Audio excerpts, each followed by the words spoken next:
Yo. You're in the mix. The world's finest, man. DJ. It's the Big Rich Live on the Mic radio show on YouTube. Every Wednesday and Saturday evening. And we don't miss a beat. Oh my God. Shut the front door. What? We keep it real. We keep it simple. Remember to like, share, and subscribe.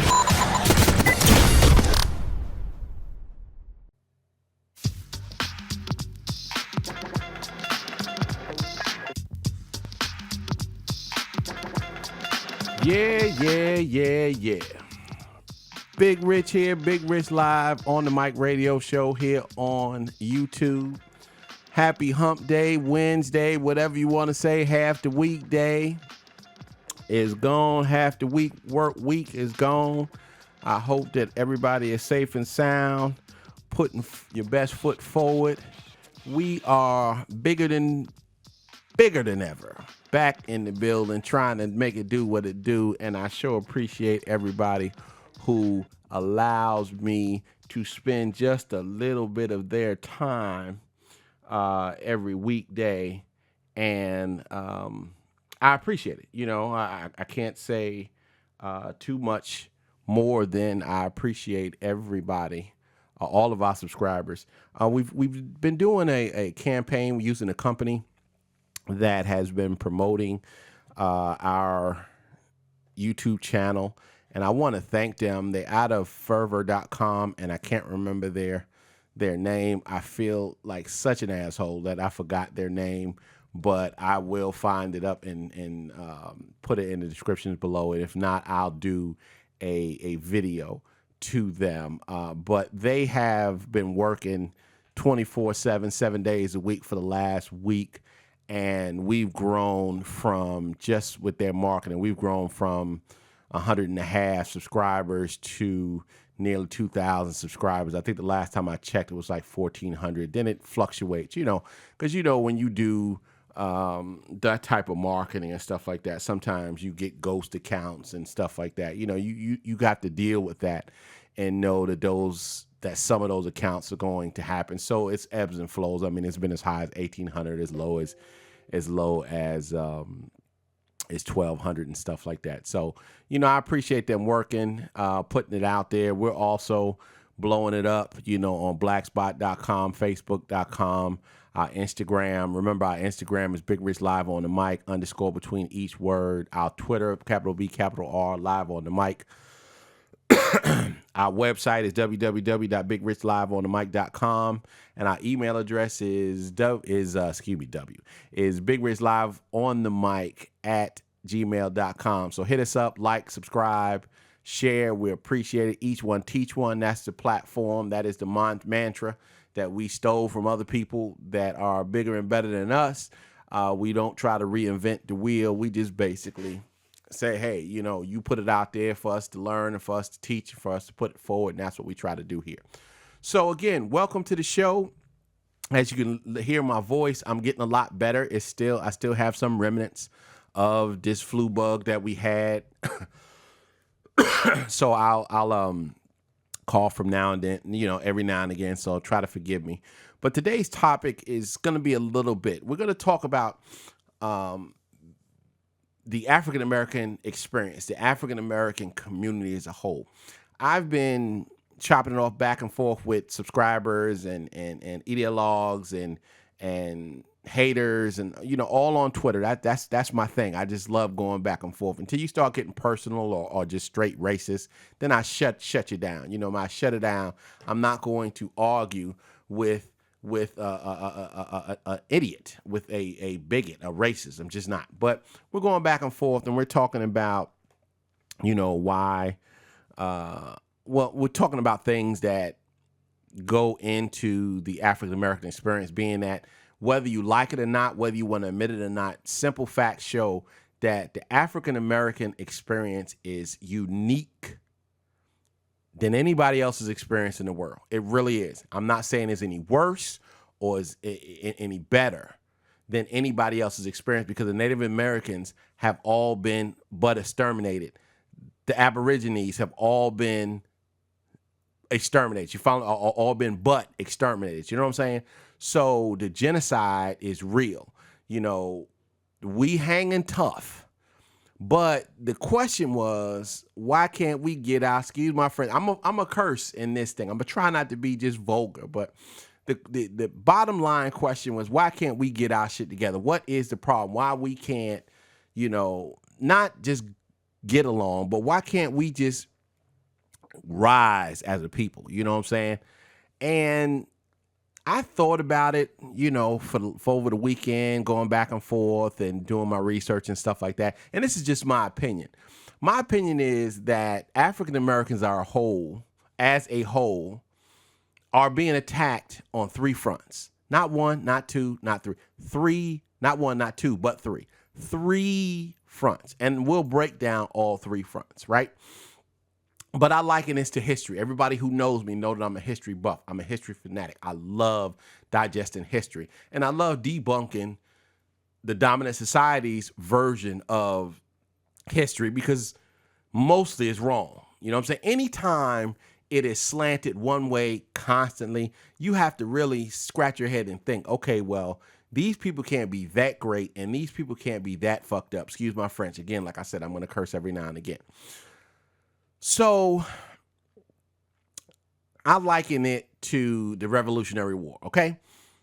When the Revolutionary War started against the British, we as Americans, okay, we as this 13 colonies, the United States of America, right, took ass whooping upon ass whooping upon ass whooping upon ass whooping. We was getting our asses kicked.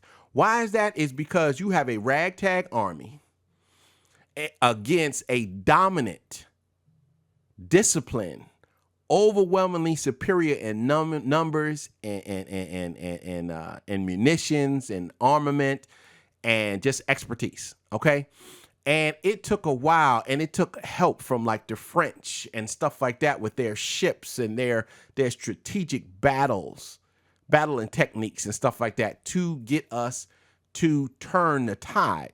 A lot of people in the dominant society want to feel like, okay, we took a few beatings in the end, but through our perseverance, we turned the tide and we kicked the British ass. It's not necessarily the case.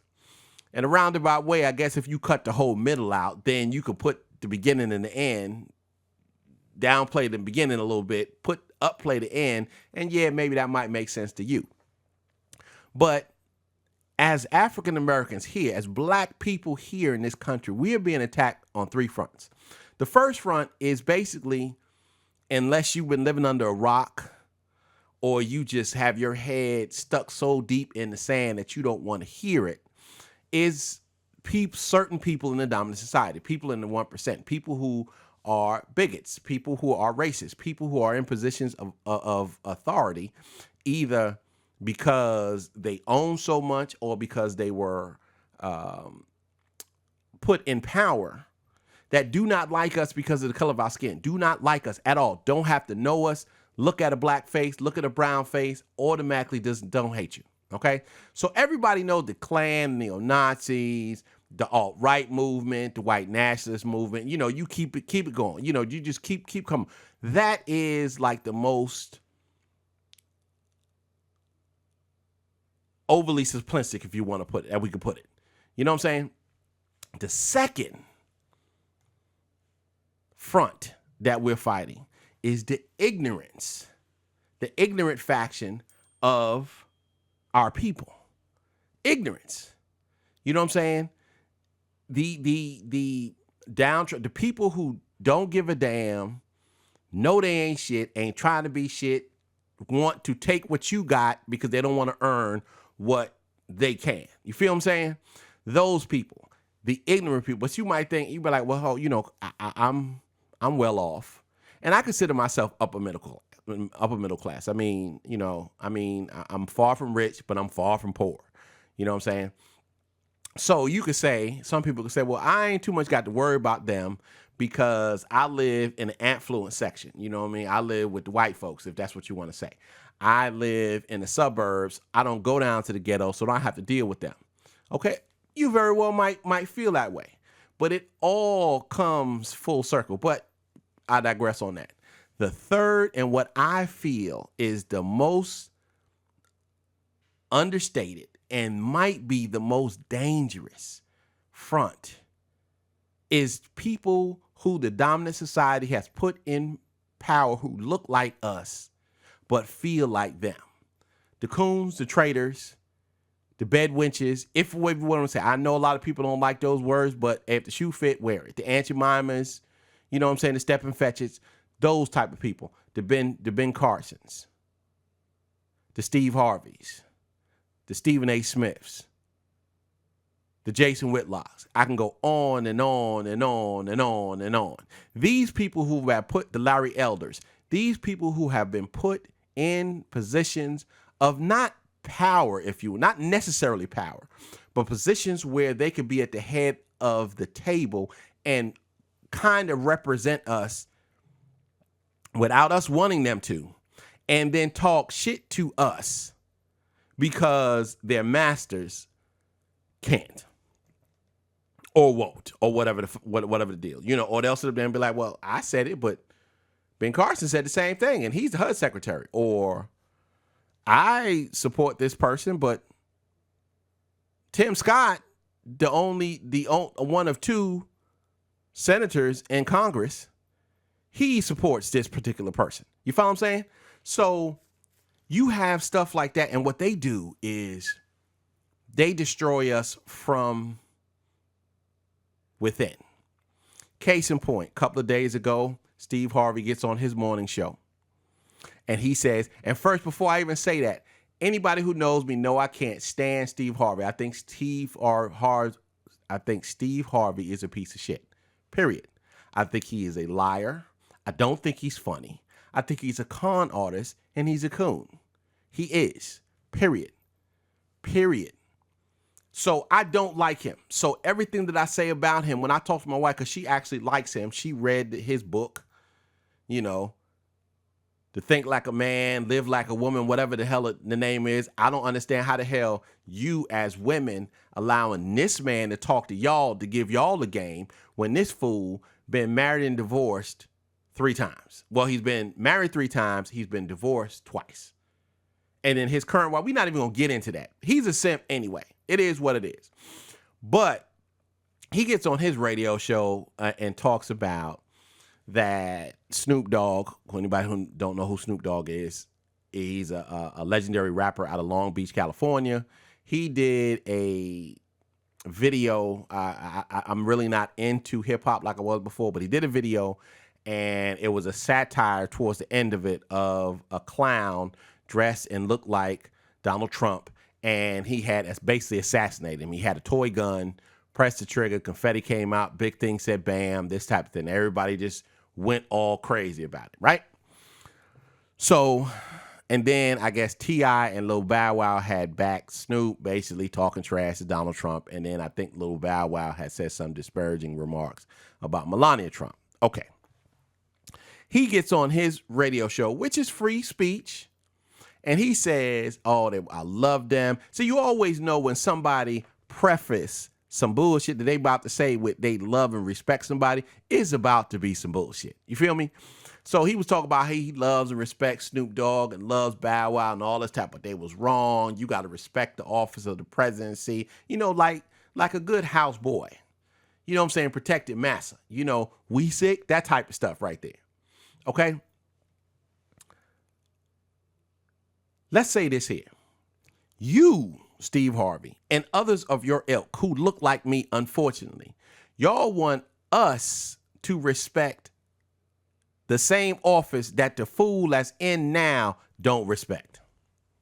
We're not even gonna go back to the 8 years of the same people who mad at Snoop Dogg talking all this trash are the same people who either said nothing, contributed to, or did it themselves of all the hanging effigies for the last 8 years of the first half African-American, not even African-American, black African president, okay? The same man that's in the office for 8 years disrespected and disparaged not only Barack Obama, but the presidency with that old birther crap. So basically, again, this is what people always want. People want black people to always do. Suffer in silence. You feel me? Suffer in silence. It's like, okay, we know we kicking the hell out of you. We know that you go through racist things. We know that you have, you do a lot of times double the work to get half the pay. We know all of that, but we don't want to hear it. And we want the good boys who was the crabs of the barrel who actually got out to reinforce that. So basically what you want us to do something that the person that's in the office won't do, failed to do, and for the last 8 years before he was the president of the United States, did everything he could to say to destroy the legitimacy of not only the office, but the person who was duly elected.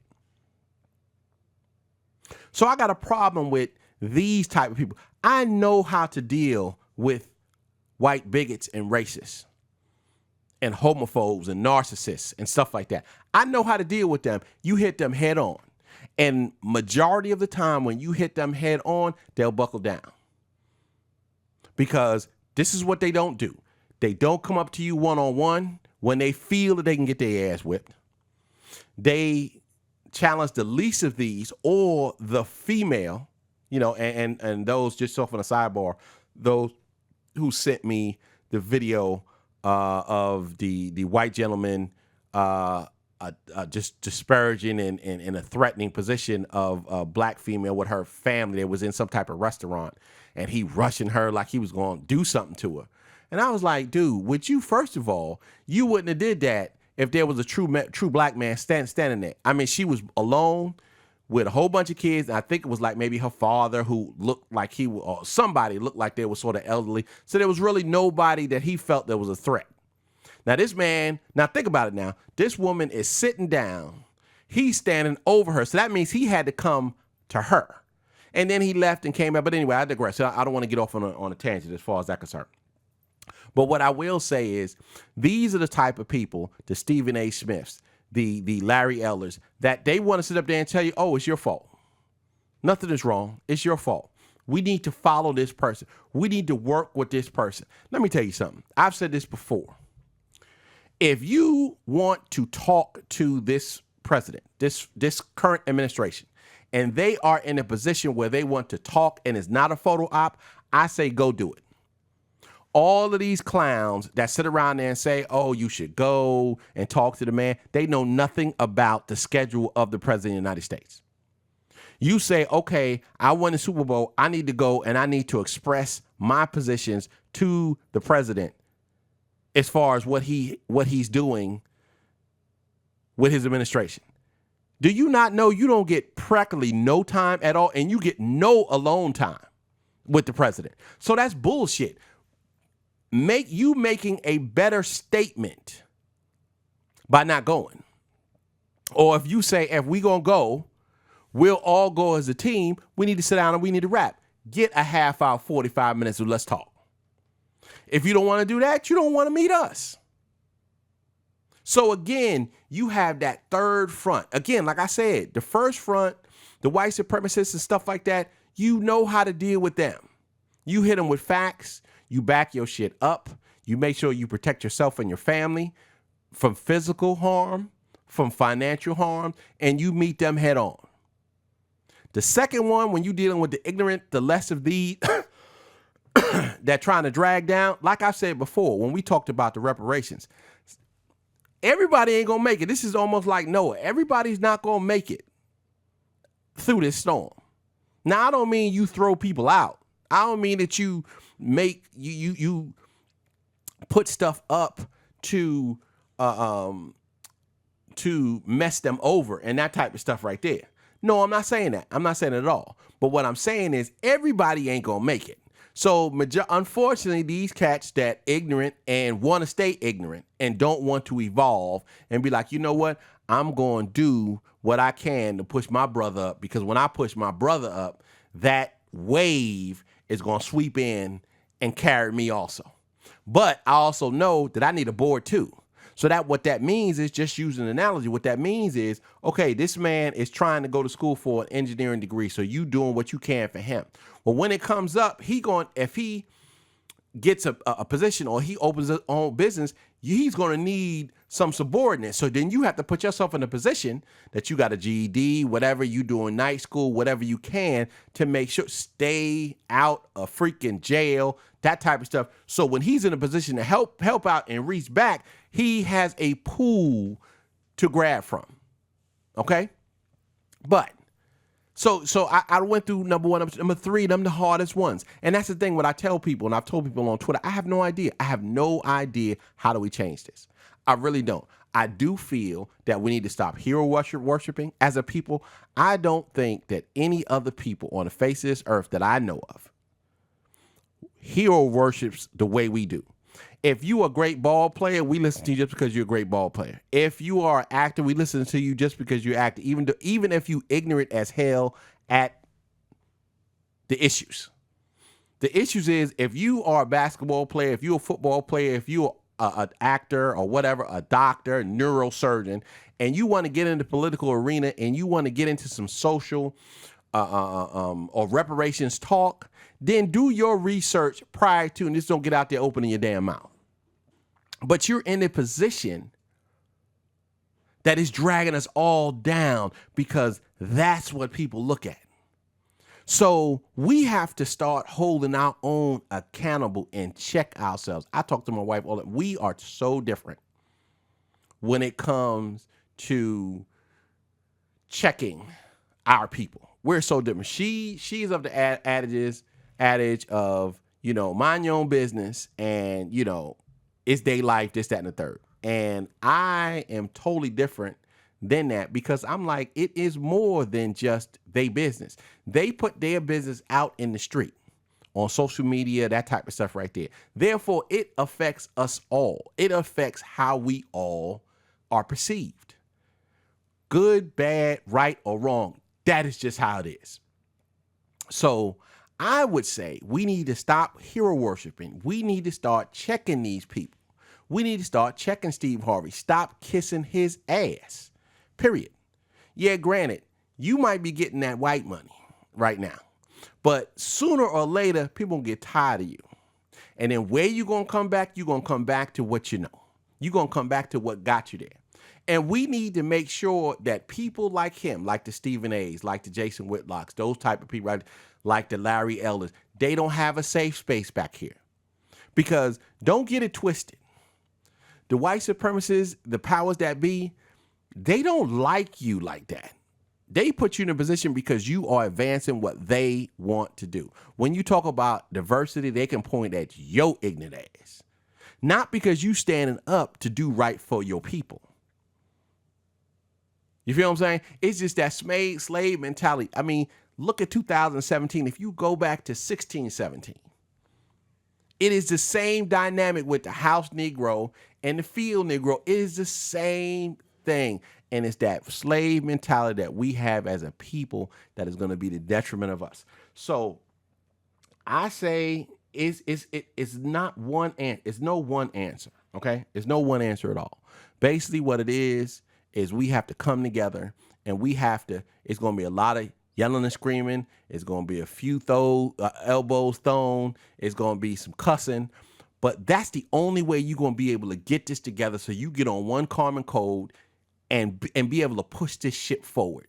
I'm tired of being on this ship that is constantly moored on the side of a coral reef. I'm sick of it. And you should be sick of it too. So that's the end. I hope that, I made some type of sense. Leave your comments down below. Like it if you like it. Don't like it if you don't like it. Leave a comment if you want to. That type of stuff right there. I appreciate everything that you did. In the meantime, the between time, stay safe, stay blessed, stay woke. Peace. And I'm out of here. Oh, shoot. Before I forget, shirts. Like these shirts? We got them in blue, we got them in black, we got them in brown, we got them in yellow, we got them in white.